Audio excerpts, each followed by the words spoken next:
অন্ধকার রূপে ফিতনা আসার পূর্বে তোমরা সৎ আমলের দিকে ধাবিত হও। অন্ধকার রূপে ফিতনা মানে চতুর্দিক দিয়ে ফিতনায় জড়িত হবে। এই সময়টা আসার পূর্বেই আল্লাহর নবী আমাদেরকে সৎ আমলের দিকে অগ্রসর হতে বললেন।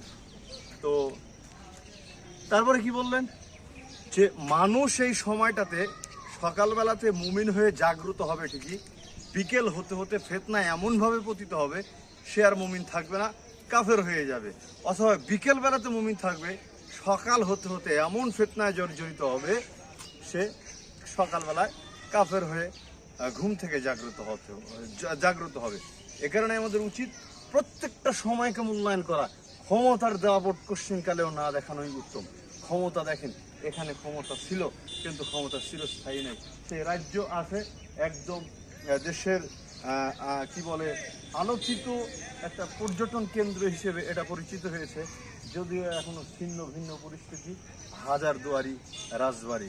আল্লাহ সুবহানাহু ওয়া তাআলা এখান থেকে আমাদেরকে শিক্ষা নেওয়ার তৌফিক এনায়েত করুক, আমিন।